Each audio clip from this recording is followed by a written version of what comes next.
Hello everyone, today I am with electrostatics most important formula which is being asked in every competitive exam or any entrance exam, or they are very important in board exams also for class 12th. So let's start. The charge quantization Q is equals to Ne, where Q is charge and is number of electrons which should be integral value only. ये point decimals में नहीं हो सकता, मतलब 1.5 नहीं हो सकता, 1.6 नहीं हो सकता है, -1.6 नहीं हो सकता. E is the charge on electron. Okay.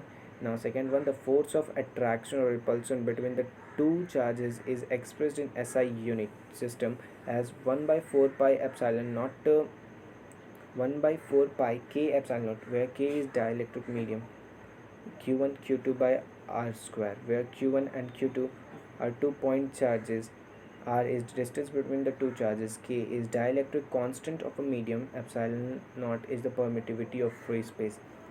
When two identical conductors having charges q1 and q2 are put in contact and then separated, then each have a charge equals to q1 plus q2 by 2.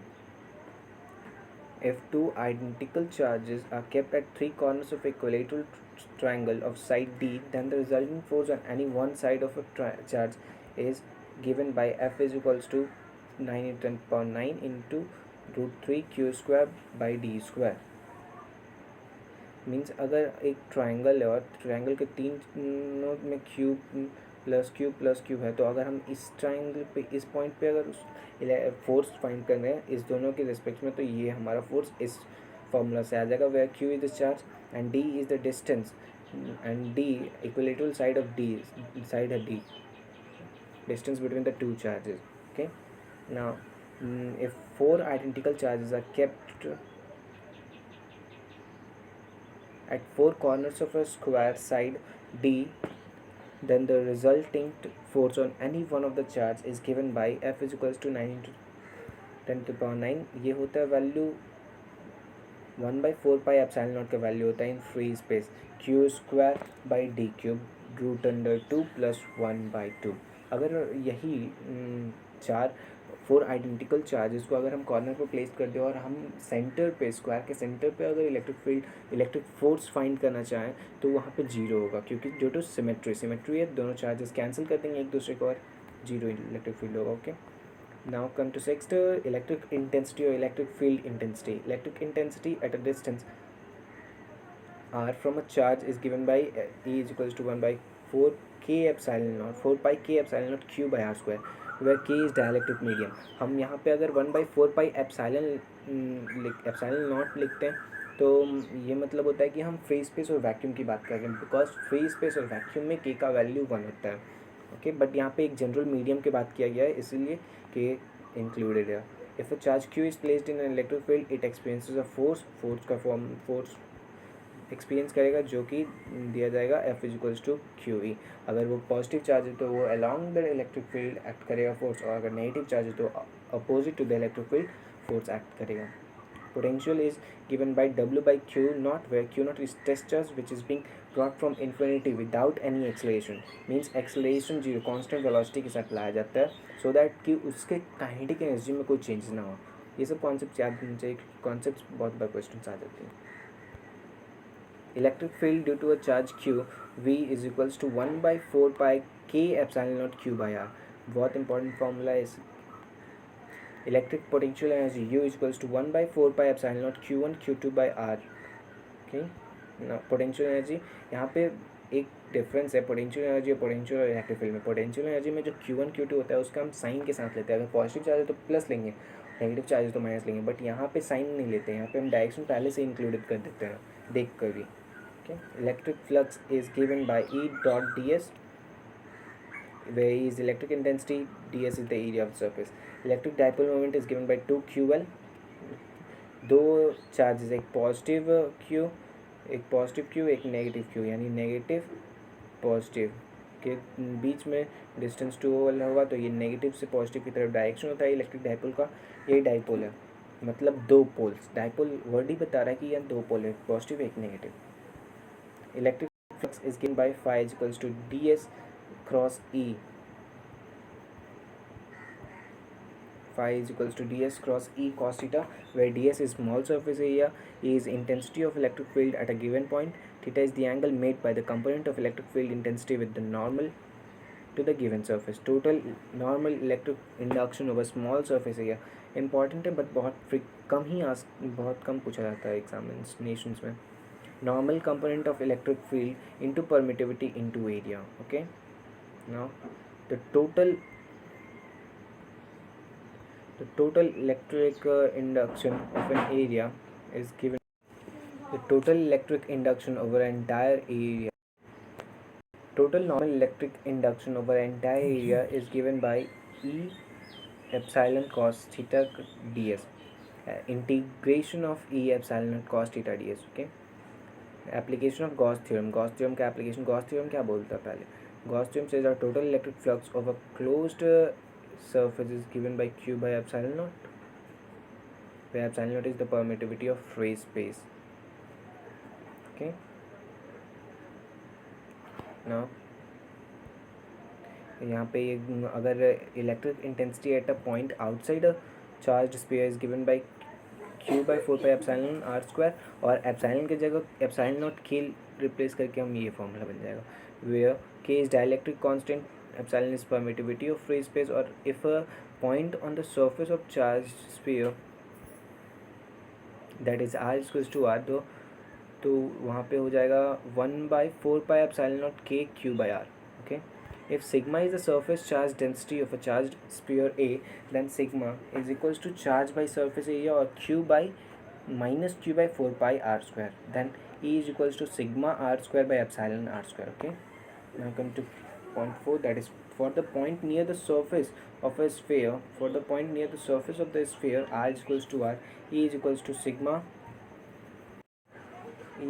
For a point near the surface of the sphere, r is equals to r, then E is equals to sigma r square epsilon r square cut जाएगा तो sigma by epsilon हो जाएगा. Electric intensity at a point outside a charged cylinder is given by E is equals to q by 2 pi epsilon r, और E is equals to, यहाँ पे epsilon को हम epsilon naught k replace कर देंगे बस. Electric field intensity at a point near a charged conductor is given by sigma by epsilon or sigma by epsilon naught k. K is the dielectric constant. Energy per unit volume, ये important formula.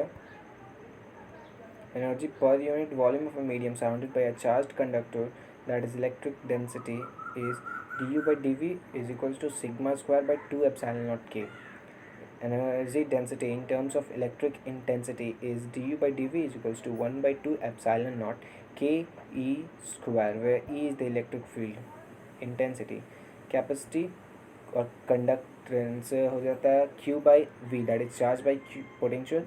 यहाँ पे but same है resistance की तरह कि ये resistance पे depend, ये भी डायमेंशंस ऑफ अ कंडक्टर पे डिपेंड करता है. इसका भी फॉर्मूला होता है epsilon not a by D, और ए और एरिया और डायमीटर पे डिपेंड करता है, और distance between the plates depend करता है. ये भी means capacity of a spherical resistance is C is equals to 4 pi epsilon naught r, where r is the radius of spherical conductor. Capacity or capacitance C is equals to q by v, where C is in farad and charge q in coulomb. Parallel plate capacitor, surface area is q by sigma is q by a, where a is the area of the plate, q is charge of the plate. Intensity of electric field is sigma by epsilon naught, or a q by a epsilon naught. Potential difference between the plates V is equals to ED और QD by A epsilon naught, because E का हम E था Q by A epsilon naught और D, इसलिए Q E का value हम put कर दिए Q by A epsilon naught D, तो V is equals to QD by A epsilon naught. Capacity C is equals to Q by V और epsilon naught A by D. Capacity of conductance यही होता है, epsilon naught A D पे depend करता है. If a gap between the plates is filled with a dielectric medium of dielectric constant K, then C dash is equals to K epsilon naught A by D. हम dielectric medium दो plates के बीच में डालते ही क्यों हैं? हम डालते हैं कि कैपेसिटी बढ़ाने के लिए, चार्ज की स्टोरेज को बढ़ाने के लिए डालते हैं. तो यहाँ पे देखो के बढ़ गया, C dash is equals to K C, इस मतलब के टाइम्स बढ़ गया इनिशियल कैपेसिटेंस से. के होता है dielectric constant. Force between the two plates is given by 1 by 2 q square epsilon naught a is equals to 1 by 2 c e square by d. E square कहाँ से आया? q by epsilon naught a. होता है, तो यही हो गया E square और D. When there is a vacuum in between the two plates of a parallel plate capacitor, then capacity of a parallel plate capacitor C is equals to epsilon naught A by D. Okay, capacity or capacitance एक ही होता है, that is epsilon naught A by D. If a dielectric slab of thickness T is inserted between the two plates of a parallel air capacitor, then the capacity of a capacitor increases and increases. ये बहुत important, capacity of capacitor increase हो जाता है और उसका value होता है will be given by C is equals to epsilon naught A by D minus T plus T by K. यहाँ पे T thickness है, D distance between the plates है, A is the area of the plates and K is the dielectric. If a metal sheet is inserted of thickness T is introduced, then capacity increases and is given by, देखो यहाँ पे ना कि यही formula है, उसमें K का value epsilon infinity हो गया तो 1 by infinity, 0 हो गया तो T minus T हो गया. If several slabs of dielectric constant K1, K2, K3 and respective thickness T1 are placed between the two plates of a capacitor, then the capacitance will be C equals to epsilon naught A. Same formula है, बस यहाँ पे T था तो T की जगह हम infinity तक बहुत सारे T हो गया. If a parallel plate capacitor consists of two circular plates of radius r separated by a distance t in air or vacuum, then capacity is epsilon naught pi r square by d. यहाँ area क्या लिखते हैं, पाई r square होता है area, इसीलिए area is equals to pi r square. If dielectric medium of constant K1 and K2 are filled between the plates of a capacitor, then effective capacitance of the system will be given as K C effective निकालना है. तो effective क्या है, ये देखो, ये देखने से ही हमको पता चल रहा है कि ये पैरेलल में तो सिंपली ऐड हो जाता है. That is epsilon naught A by K1 plus K2 by 2D. Okay. When a dielectric of constant K is introduced to the parallel plate capacitor as shown in the figure, then effective capacitance will be C dash is equals to C K plus 1 by 2. यहाँ 1 क्यों, यहाँ पे 1 आया क्योंकि वहाँ पे K1 और K2 था और K का वैल्यू एक मेटल में 1 होता है, इसलिए नहीं, यहाँ पे C dash is equals to C K plus 1 by 2 होगा, where C is initial capacity और C का वैल्यू हो गया epsilon naught A by D. If a parallel plate capacitor is made with three different dielectric slab as shown in the figure, then effective is इन तीनों slabs का effective हो जाएगा epsilon naught A by D और K1 by 2 plus K2 K3 by 2 plus K2 K3. Okay. If a parallel plate capacitor is made with three different slabs of as shown in the figure, ये figure change हो जाता है तो capacitance का formula change हो जाएगा. ये formula हो जाएगा epsilon not A by D 2 K1 K2 plus K3 by 2 K1 plus K2 plus K3. ये ऐसा फिगर होगा तो इसका इक्विवेलेंट कैपेसिटेंस ये होगा. Series combination of capacitor simple है, इस जस्ट उल्टा है रेजिस्टेंस में सीरीज में सिंपली ऐड होता है, तो यहाँ रेसिप्रोकल करके ऐड किया जाता है. If n numbers of capacitors are connected in series, then equivalent capacitance is given by इतना. If n number of capacitors of same capacity C are connected in series, then the equivalent. ये एक trick होता है short में find करने का. अगर n capacitors ए same capacitance के लगे हुए हैं तो उसका सीरीज में हो जाएगा value C by n. Parallel combination simply add हो जाएगा, that is C parallel is equals to C1 plus C2 plus C3. Yes, if n capacitors are connected, simply multiply with that is Cn. Energy of a charged capacitor, energy stored is W is work done in charging a capacitor is given by Q square by 2C. This work done is stored in the form of energies. Okay, energy of a charged capacitor is given by Q square by 2C और half CV square भी होता है और half QB भी होता है, half QB भी होता है. Okay. 24. If n identical drops each of charge Q, capacity C and potential V are combined to form a big drop, then charge on a big drop. ये बहुत important concept है. If n identical drops each of charge Q and capacitance C and potential V are combined to form a big drop, then charge on a big drop Q dash is equal to NQ. charge बढ़ जाता है. Capacity of a big drop is C dash is equals to C n to the power 1 by 3. Potential of a big drop is V dash is equals to V n to the power C. Potential energy of a big drop is N 5 by 3 into energy of each drop. if two capacitor of capacitance C1 C2 and potential differences V1 and V2 are connected in parallel, then loss of energy is given by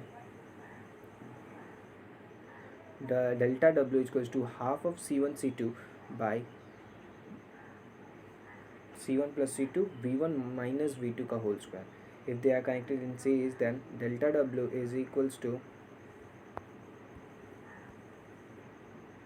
if they are connected in series, then delta W is, यहाँ पर simple है, अगर delta W को series में करेंगे तो यहाँ पे V1 plus V2 V1 minus V2 का होल स्क्वायर है, तो ये V1 प्लस V2 का होल स्क्वायर आ जाएगा सिंपल.